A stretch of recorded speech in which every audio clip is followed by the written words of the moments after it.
Hi, I'm Kelly with Bradley Kelly, and our mission is to help you share your story, your testimony with everyone you meet, and to share his story to the ends of the earth. Christ gave us parables to share, and we have our story, our testimony that we are not meant to keep to ourselves. We are meant to be the light in a dark world and to show hope and encourage others. We hope that you enjoy these testimonies that we are highlighting on this channel and this platform, and we invite you to join us in sharing yours. Make a comment or reach out to us. We would love to show you. Enjoy these next few testimonies and have a blessed day. Hi, guys. Thanks so much for joining us today. Our mission is to help others share their testimony and to share the parables and the scriptures to the ends of the earth to make his story known. But today we get to hear the story of Mando, and on his heart, he has to share his story. We all know that we all have a journey in life. No one is no one is promised a life of no struggle. And so through that struggle, you find your purpose in your way. And so thank you so much, Mando, for joining us. I can't wait to dive in because I know you have quite a hefty, thick story. So we're just going to dive in because it's pretty deep and pretty amazing. And love what you're doing with turning all that into good. So let's just start off, I guess, at the age of, was it 12 or 13? 13. 13, yeah. Okay, so yeah, first of all, you always, thanking the Lord for giving me the opportunity to be here and just sharing my testimony. Also thank you for having me on your show. And it's a huge blessing to be here. And like you said, we're just gonna dig right into my testimony. It's again, I always say this, I repeat it time after time, that it's just a blessing because the things that I used to do and the things that God took me out of, is just a huge blessing. So yeah, growing up, I had everything, that a kid could want, parents, didn't need anything. I grew up in a good home. I was raised like knowing about God, going to church and everything. And I had dreams for my life. I wanted to be an architect when I grew up, when I was, got older. And I just like to draw, and I just like, I was always around good. Like I never saw like my parents argue or anything like that. And I always saw my dad respect my mom and everything. So like I never saw anything bad like that. So yeah, and just like I had my good side of the family, like I also had the bad side of the family, but that never caught my attention. Like I always obviously wanted to do good. I always had the fear of the Lord and everything. So, that was just my life from the age I could remember up to the age of 13, where I just started going through some things in school. Actually, it started at the age of 12 where I started getting bullied in school, and I that was just like my life for like the whole I think it was like the sixth grade. And I ended up going into middle school and I grew tired of it. I grew Yeah. tired of getting bullied, so I started fighting back. And like I mentioned, that I had my bad side of the family too. And they ended up finding out that I was going through these things. And they just gave me some bad advice, and that was to like fight back. So I started fighting back, and just one thing led to another. I started meeting new people. I started catching people's attention, and they just offered me what they called protection. That I was going to be going through this throughout my school days, and that it was never going to stop. But that they would always have my back. But I had to make a decision, which was like join gangs and stuff. So I ended up doing that. Like I ended up joining gangs at the age of 13, and it was kind of hard for me because, like I said, I came from a good family. Like my dad was always a hard worker. I never saw my dad like drink, or my mom do anything, that like cheat on my dad or anything like that. She was a stay-at-home mom.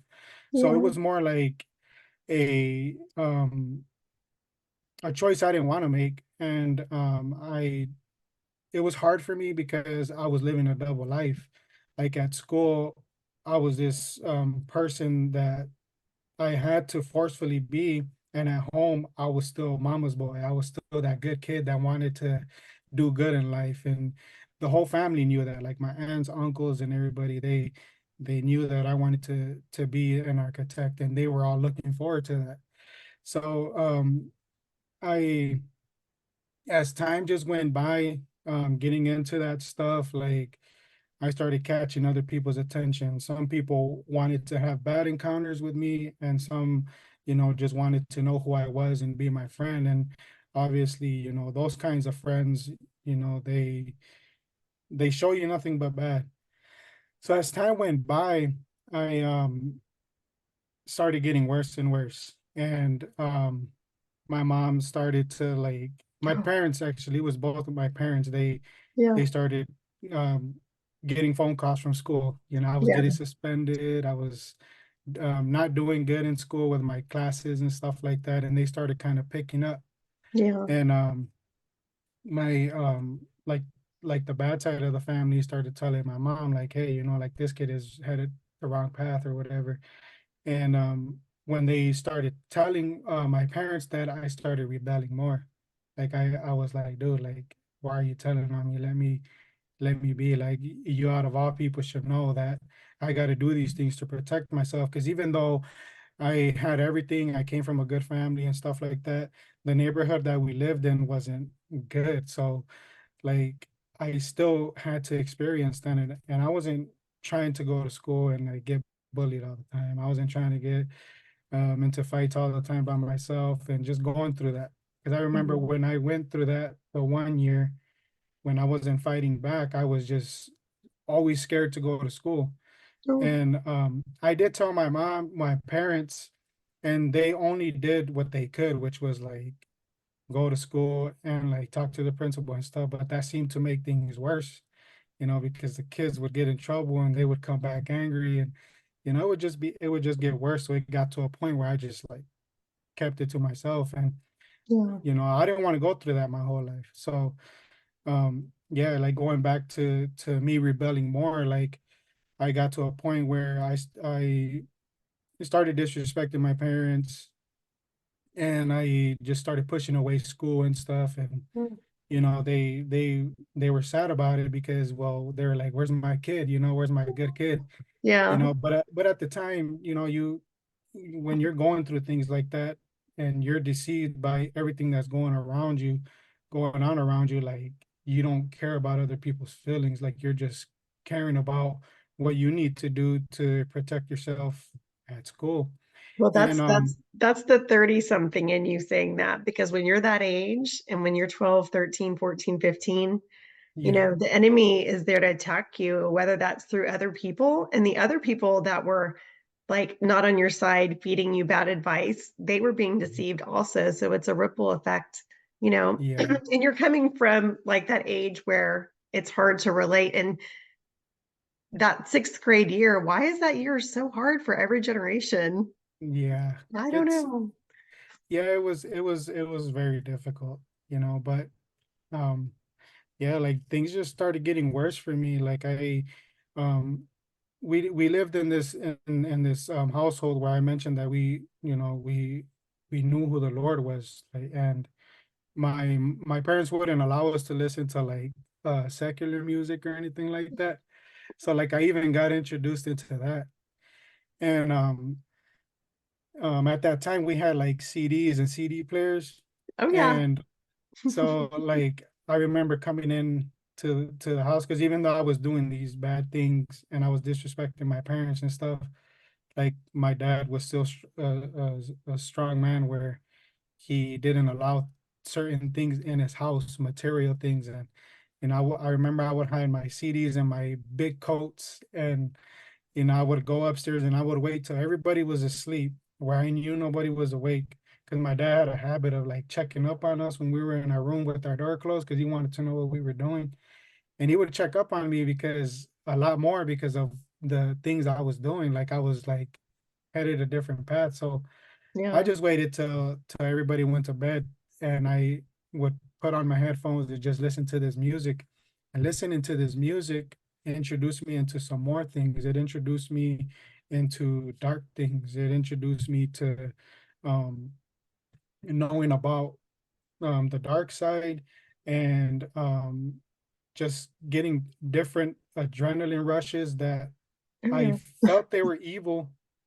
But now that I think about it and know about this stuff, like it was evil spirits, coming into me, putting even worse thoughts into my head.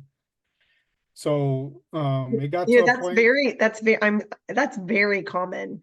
Like, Yeah, I don't think until people are older or you've kind of explained it to a certain age bracket many different ways that Satan was the angel of music and worship, right. and that is his stronghold. That is a key way for him to get in through rhythm, beats, and frequencies. And Yeah, all that might sound like very like way out there to some people. I mean, it's an entry point. And then, like, I know in my generation, we would sing songs and it's like we weren't even really listening to the lyrics.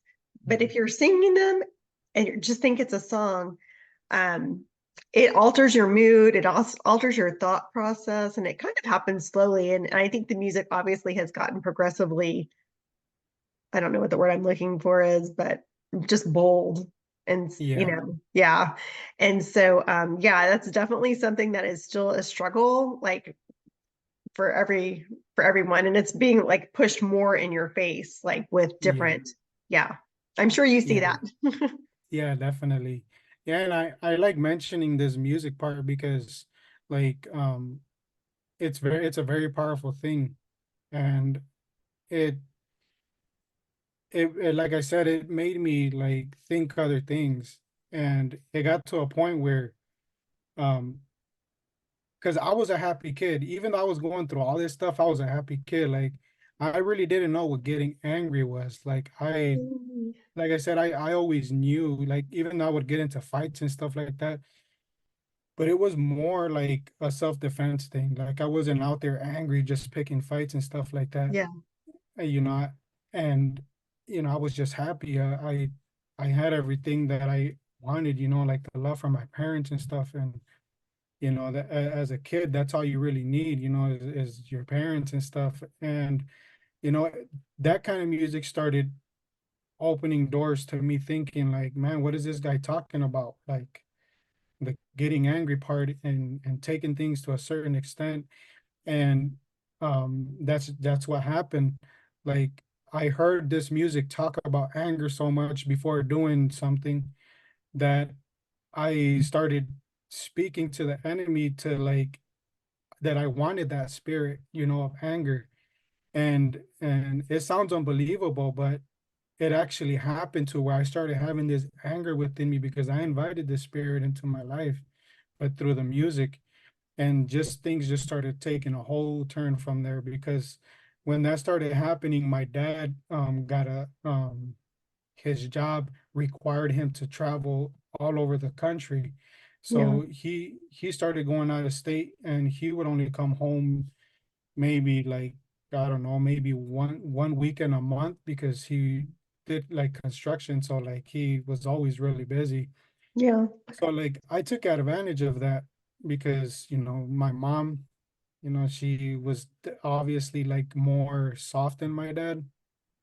So I started taking advantage of that, and I started getting into more trouble. I started like doing worse things in school, and I started like climbing ranks in gangs and stuff, and I had to do worse things, and just things started getting worse.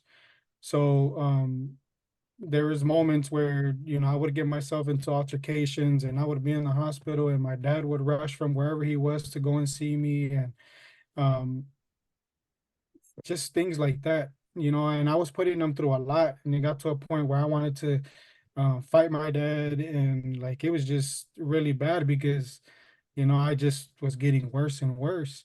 yeah, And it got to a point where my dad was like, hey dude, like you really need to chill, like you really need to like let this go, because I've had uncles, like I mentioned, that I had the bad side of their Yeah. family too, you know, drug dealers and gang members and stuff like that. And a lot of them were in prison and stuff like that. And my dad would be like, hey, you know, like this is where this life is going to lead you to. Like, do you really want that for your life? And at the time, like you're so brainwashed, it makes you believe that being in that position is cool. You know, being in that position is where it's at, like Yeah. being in prison and being getting all this respect from the streets and stuff like that. So like I was blinded in there and that, and I told my dad, I was like, yeah, like it's that's what I want. So I ended up leaving home very young. I think like the first attempt that I made to run away, I was like, I was gonna be I was 16 going into 17, Yeah. and I ended up leaving and just seeing my parents just look for me and stuff like that, and like going all over the city and Oh going my to gosh, I friends' love your house. parents. Yeah, they I were mean, I'm a very, parent and I know you're a parent now too, but I'm like, I yeah, love your parents. They're awesome. yeah. Yeah, they were definitely they're just trying to do the best for me. And I um I would see them sometimes driving by like in the neighborhood and stuff, but like people would tell me, "Hey man," because everybody knew that, like the car that my parents drove and everything, Yeah. and they were like, "Hey dude, like I see your mom like driving up, like you better hide her if whatever you don't want them to see you." And I would do that, like I would just like hide and just watch them try to look for me. And like it's sad because like at the moment I didn't care, like I didn't want them to like know where I was. But now that I'm a parent, I know that if my son did that to me, like I would be panicking. So I could only imagine that my I can only imagine like the panic that my parents felt. But like I don't know. And then like there was just a lot of things that, you know, I put my parents through. But you know, I just thank God that, you know, he was always there for me. And my mom, my grandma and everything, like I know they would always pray. They would keep praying for me. And they took it to an extent of sending me to one of my aunts out in Dallas, Texas. They sent me over there. Like they tricked me to come home. They were like, hey, come home. Like we got a surprise for you. And they literally like told me, hey, we're gonna go on a ride. So I got in the truck and I was like, where are you guys going? And they were like, we're taking you with your aunt down in Texas because you need to get away from this place. So I went over there and I ran away from over there, like Where from was my, where was that in Texas? Like what town was that in Texas? it was in Oh yeah. Carrollton, Texas. I mean, it's Yeah, hot here, so I was just yeah, curious. yeah. So I ended up leaving, and I ended up having friends send me money for like the bus. Yeah. So Where I did you took go the back bus. to? Grand Rapids, Grand Rapids, Oh Michigan. yeah. Yeah. Um, so let's go ahead and move into the what really finally knocked you um off your tracks. Or I sound like a parent when I say knock some sense into you because we're both parents now, but Yeah. um yeah, what finally made the scales come off your eyes and to finally wake up? So I got to a point where I started realizing how much my parents were suffering. And I intended to like go into like programs to help me out, but there was always something that kind of held me back. Yeah. And so none of that stuff worked. I don't know, I guess I had gotten too deep in like the dark stuff. And that really, all those programs were no help to me. I guess like one of the things was like about 5 years ago, I started going through a lot of anxiety. Yeah. And I would tell my mom, like, mom, like I keep going through this anxiety, like I don't know what to do to like stop it. You know, I had got to a point where um I was drinking a lot to try to like soothe my anxiety. To cope it. Yeah. Yeah, and then I started taking drugs with the alcohol because I couldn't, that wasn't doing anything for me anymore. And Yeah. then it got to a point where nothing would work. And I told my mom, I was like, Mom, like, I don't know what else to do. She was like, I already told you what you need to do, and that's to give your life to God. I'm like, Mom, like for real, like I enjoy doing the party. I enjoy doing all this. Like, I don't want to leave that. She was like, the only one that's gonna save you is God. So like I started ignoring that. And then um there was this one night where I got the anxiety so bad that I had to leave work. And I was working second shift and it was towards the end of my shift. And I just left everything. I dropped everything. I didn't tell my boss that I was leaving or anything because I the anxiety just like covered me like so bad. And I don't even know how I made it home, but I got home and um I I got home and my wife and my son were sleeping already, so I was by myself. And I had had episodes in the past where um, I would go to the hospital because I thought I was gonna die and stuff. So I kept my parents would keep rushing to the hospital to see if I was okay and stuff. And like this time, I said to myself, for some reason, I said to myself, I'm not gonna do this to anybody anymore. I'm gonna just deal with this on my own, and I'm gonna find my own remedy to like just get rid of this thing. So like I started searching online like different remedies to get rid of anxiety. And the first thing that popped up was like medication and stuff. And I'm like, I don't want to be on that stuff, like I'm tired of being under the influence of things. So I just kept on scrolling and I saw music for one of them. So went on YouTube and I put music for anxiety, and I didn't even check like the video. I wouldn't even scroll to the video. Just the first video I saw, I clicked on it.